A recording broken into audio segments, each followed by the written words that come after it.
Tromona.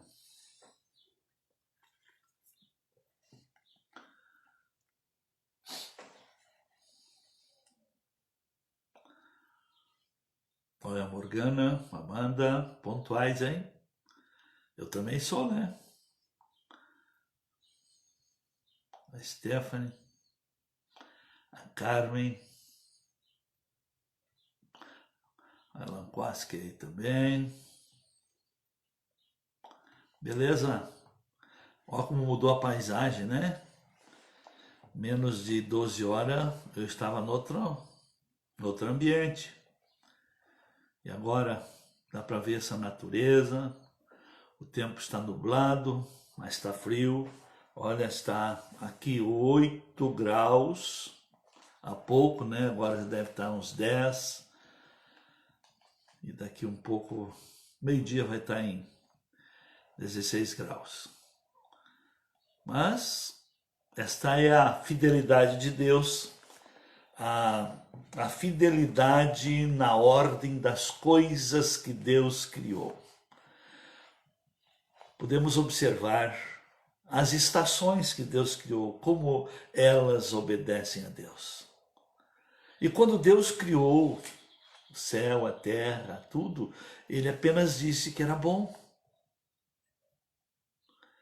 E quando criou o ser humano, eu, você, nós, todos os seres humanos, há uma palavra decretada, já assinada por Deus, que Deus viu que o ser humano é muito bom. Mas antes de aprofundar essa linha de pensamento da palavra, meu bom dia a todos. É um prazer você me receber na sua casa através dessa live e que tenhamos momentos de reflexão. Eu sei que deixo a desejar em muita coisa, mas uma coisa eu sei que faço bem. Eu provoco você a pensar.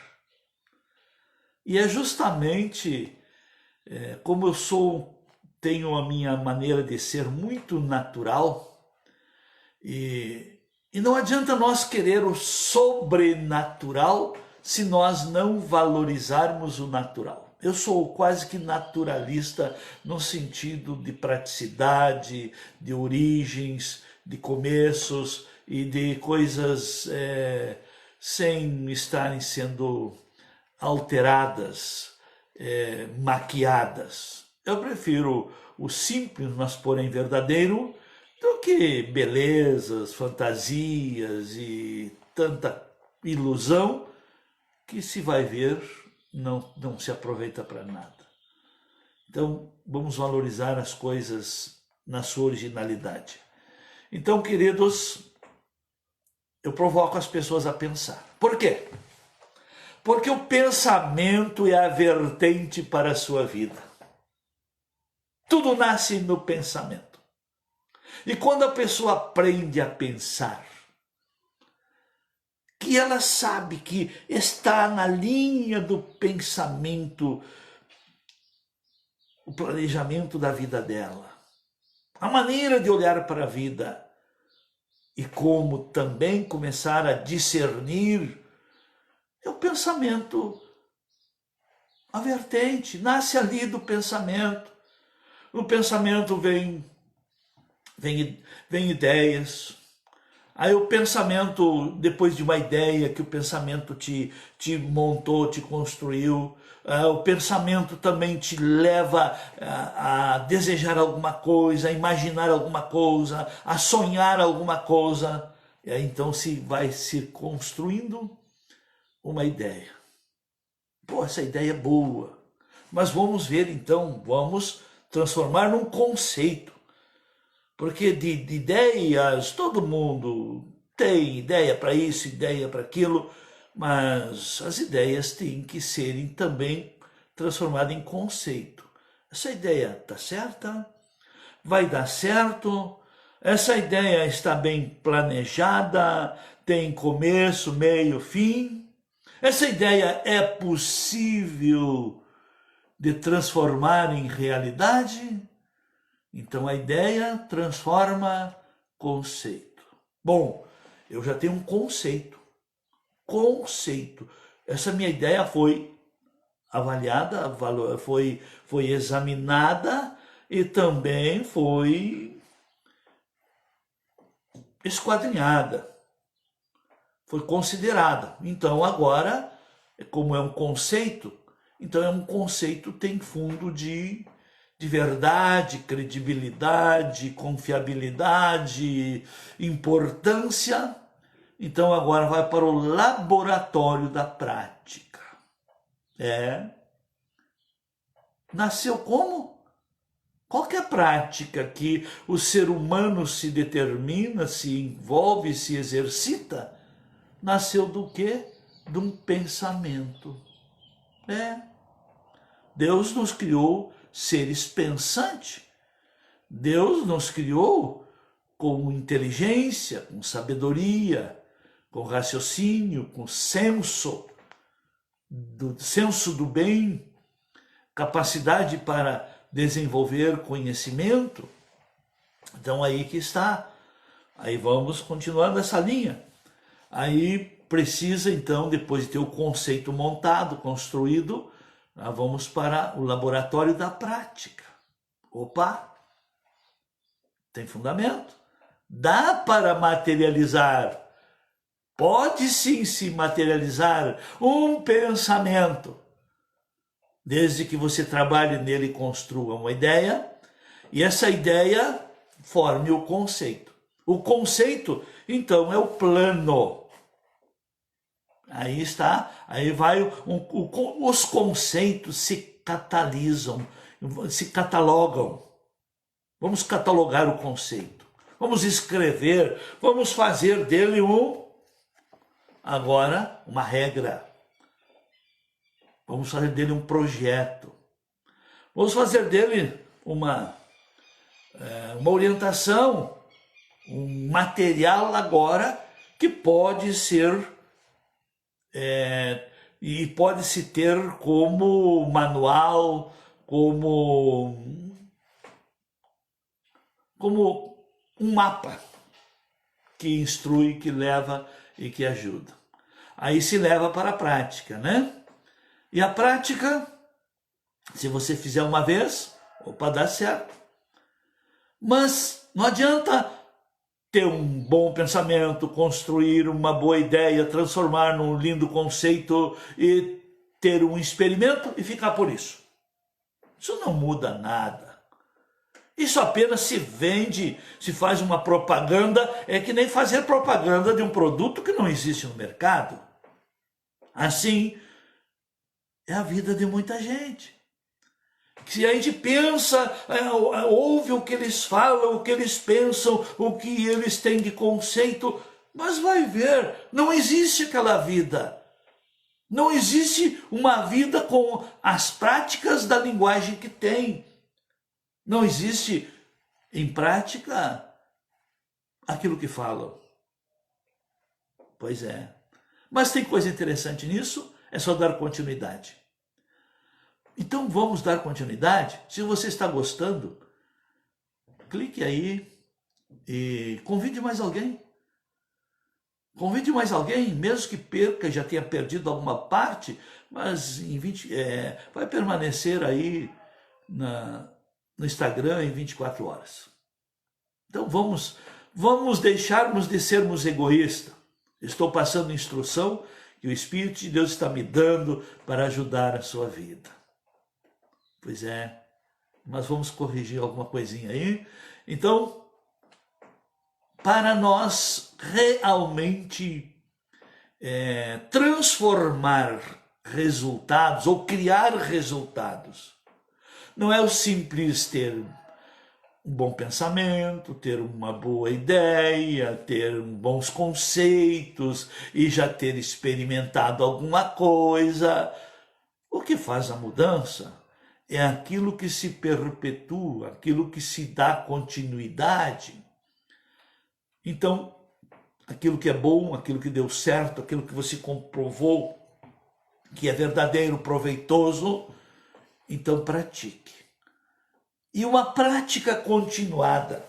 Eu sei que é difícil até a gente se automatizar, porque na vida tudo é uma substituição.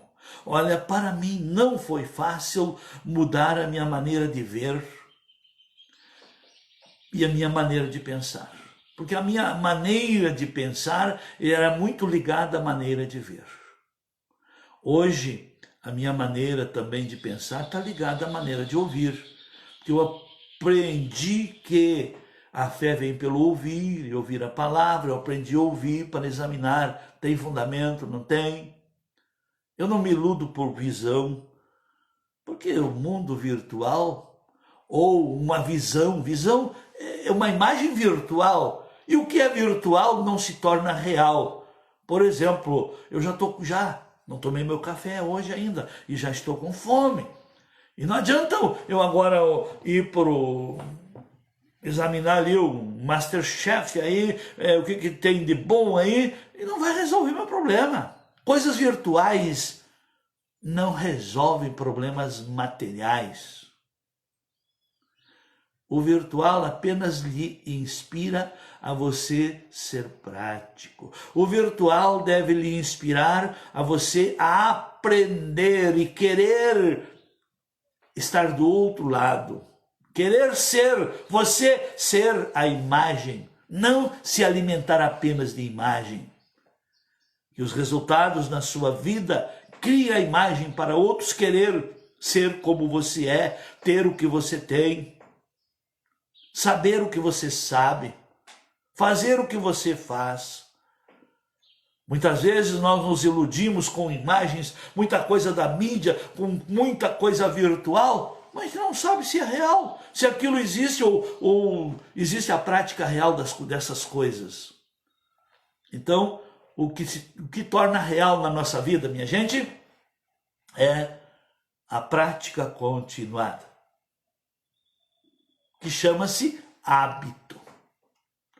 Não é fácil criar um hábito. Não. Porque o nosso corpo já estão automatizado, habituado a tudo. Os horários, os desejos, a gastronomia, está até habituado, sabe o quê? Com quem a gente gosta de estar e o que a gente gosta de fazer. Por exemplo, se eu só procuro estar com quem eu gosto de estar, eu já cheguei no máximo. Mas se eu me esforço em estar com quem até é difícil de se relacionar, com pessoas que sabem mais, porque o ser humano, ele tem um pequeno probleminha que poucos se apercebem. Ninguém gosta de andar com alguém melhor, porque cada ser humano quer se achar melhor no grupo, nas companhias, aonde está. Ela quer se achar melhor, porque ela quer ser dona da razão, da verdade. Ela quer ser a protagonista da situação, do momento. E isso é um atraso de vida, minha gente. Procure andar com quem é melhor para você ouvir mais e falar menos. É dessa maneira que nós melhoramos, é dessa maneira que nós aprendemos. E outra questão também, e se tudo está bem, você vive num grupinho fechado, quero lhe dar os pêsames, sua vida daí para frente não melhora. Se você acha que está tudo bem, você está acomodado. E no tempo que estamos vivendo, viver acomodado é risco de vida, é risco de perdas, é risco de falência. Então vamos estarmos nos colocando até em dificuldade e vamos procurar entender o que está acontecendo, mas procurar aprender o que a gente vê que não é certo. Pelo menos aprendemos que aquilo não é certo e que nós não venhamos a errar. Porque o sábio, ele não precisa errar para ele aprender. Ele aprende com os erros dos outros. Mas inteligente todos são e pelo menos, até mesmo quem não é, quem não tem na prática, pensa ainda que é. Porque o inteligente aprende com os erros que comete.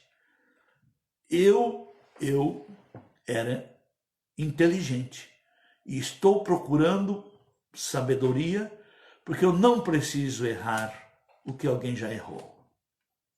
Por isso que eu tenho tomado um posicionamento, não sou político porque eu já sou eleito, não estou fazendo campanha para ser eleito, não, eu já sou eleito, eu pertenço ao reino de Deus.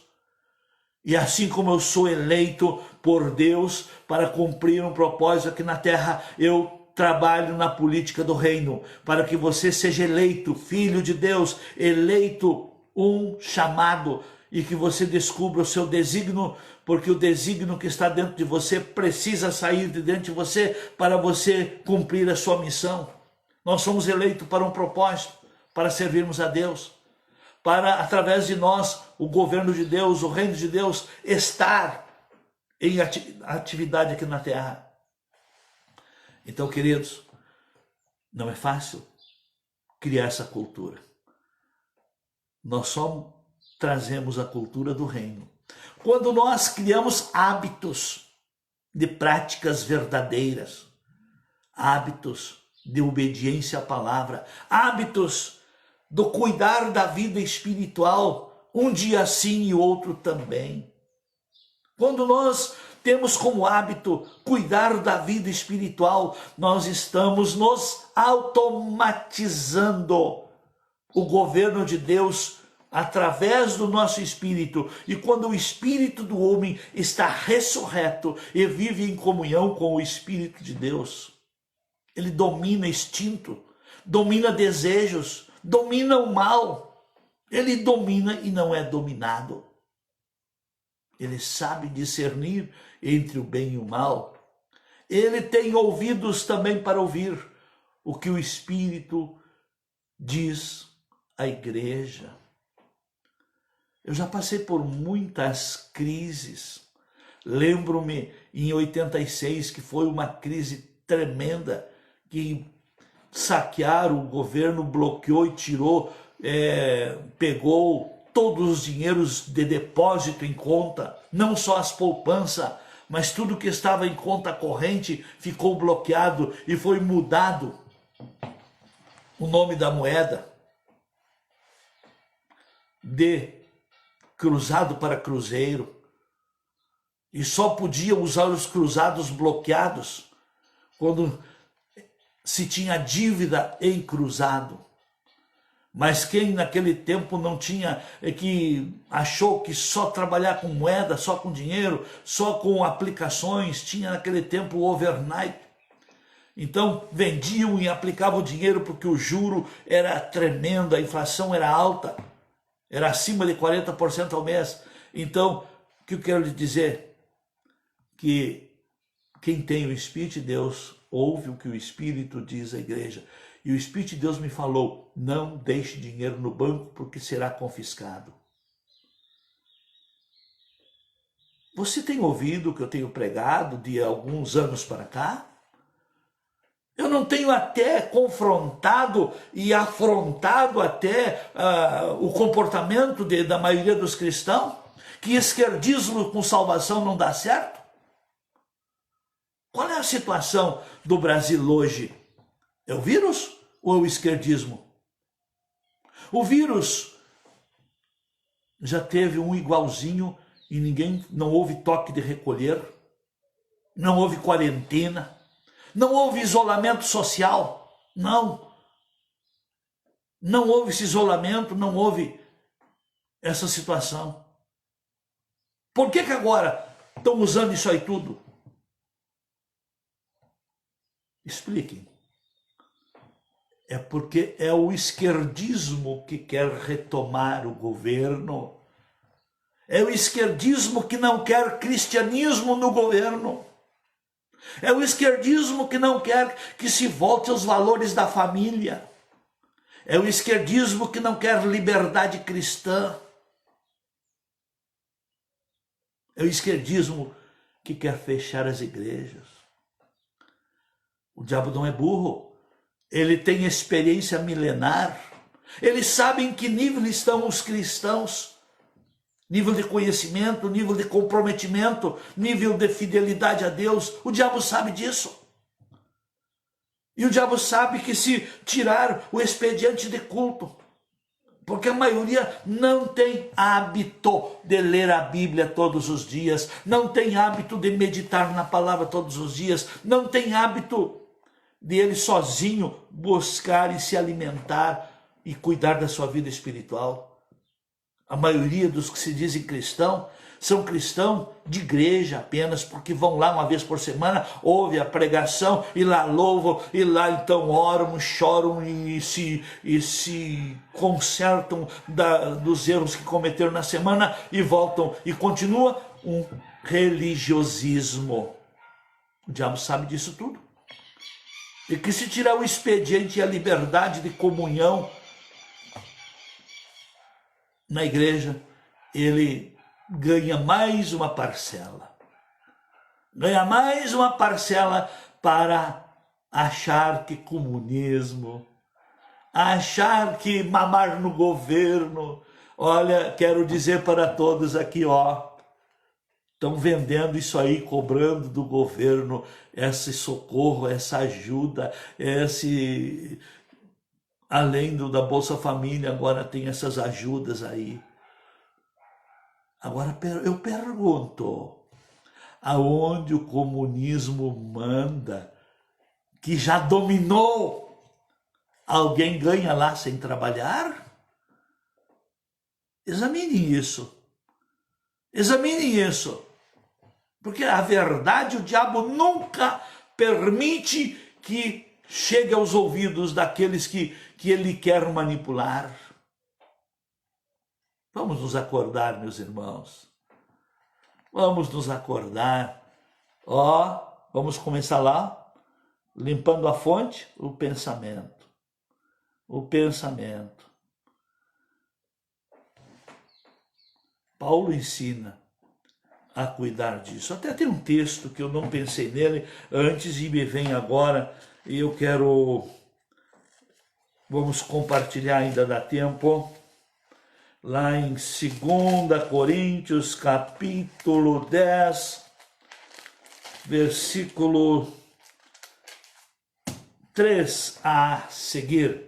Olha o que diz aqui. Olha, hoje até esqueci do chimarrão, mas você continua tomando o seu aí, tá?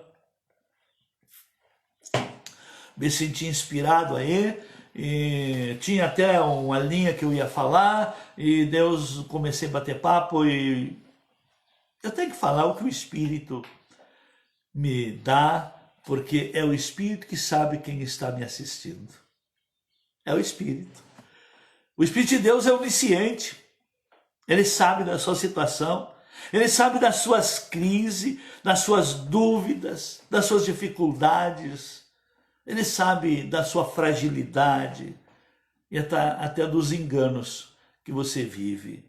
Mas olha o que diz aqui, 2 Coríntios, capítulo 10, versículo 3, Paulo diz assim: porque embora andando na carne, andando nesse corpo, nós não militamos segundo a carne. Porque as armas da nossa batalha, da nossa luta, da nossa milícia, elas não são carnais. Não são carnais. Eu não tenho que atacar as pessoas. Eu não tenho que combater as pessoas. Eu tenho que combater as ideologias malignas, as ideias erradas, as linhas de pensamentos errados, as interpretações erradas até mesmo da palavra de Deus. porque as armas da nossa milícia não são carnais, e sim poderosas em Deus para destruir fortalezas, anulando sofismas. O que são fortalezas? São as fortalezas que constroem sofisma. O que é uma fortaleza? É uma ideologia. Tem essas ideologias malignas que são verdadeiras fortalezas, que criam sofisma. Então, se nós usarmos as armas espirituais, nós vamos anular, sim, sofismas. Essas fortalezas, a linha comunista é uma fortaleza. Mas se usarmos armas espirituais, nós vamos destruir, eu posso destruir na minha vida, e você destruindo na sua vida, e você não permitindo que sua família construa essas fortalezas, mas que você enfraqueça nos seus laços de relacionamento essas fortalezas e anulando esses sofismas. Ainda tem pessoas sonhando com o Lula na presidência. É um sofisma satânico isso. Não conseguem ver quem ele é, o estrago que fez, e está por estourar coisa pior. É só acharem o Maduro. Tudo vai cair de Maduro. Até o Fórum de São Paulo, que é um verdadeiro narcotráfico. E aí vão saber quem eram os líderes envolvidos. Que Deus tenha misericórdia do nosso Brasil e que o Senhor dê graça aos cristãos, porque Deus vai governar na terra através de quem obedece a Deus, de quem segue a Deus, de quem tem os padrões e princípios de Deus. Não importa se está dentro da igreja ou não. Deus é Deus de princípio, Deus é Deus de verdade. E olha o que diz aqui, que as armas da nossa milícia não são carnais, e sim poderosas em Deus para destruir fortalezas, anulando sofisma e toda altivez que se levante contra o conhecimento da verdade. Anular as altivezes. Anular conceitos soberbos. E olha, o diabo não perde tempo nem oportunidade. Criar o centrão para que através desses medalhões da política consigam abafar a voz de Deus. Estão criando sofismas, estão anulando conceitos, estão dominando e não deixam sair na mídia a verdade. Pelo contrário, eles usam a mídia com os conceitos e os sofismas deles. Mas olha como é que nós podemos combater isso? Nós podemos anular toda altivez que se levante contra o conhecimento de Deus.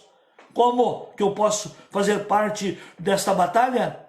Levando cativo todo pensamento. Se você aprender a dominar o seu pensamento, você não vai permitir que na sua vida, na sua linguagem, no seu domínio de ambiente, essas coisas interajam. Você é que vai dominar o ambiente com pensamentos sadios, verdadeiros. Então, nós podemos anular os sofismas e toda altivez que se levante contra o conhecimento de Deus. E podemos levar cativo todo pensamento à obediência a Cristo. Quando que eu posso fazer isso? Quando que você pode fazer isso? Verso 6. Estando pronto para punir toda desobediência. Quando? Uma vez completa a submissão. Aleluias. Como cada um pode ter essa autoridade? Quando estiver debaixo e submisso a Deus. submisso à palavra de Deus, submisso aos princípios de Deus. Ninguém com princípio quebrado tem autoridade. Por isso que eu digo que esses prefeitos e governadores que estão contra a autoridade maior estão com princípios quebrados, e quem tem princípio quebrado não tem a bênção de Deus. Vai chegar a vez de cada um colher os resultados das escolhas. Ajuste a princípio, vem proteção divina. Quebra de princípio, Deus retira a mão.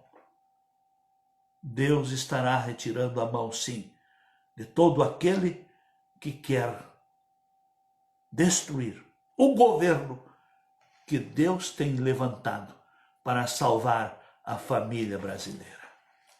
Que Deus tenha misericórdia do nosso Brasil. Que Deus tenha misericórdia da igreja.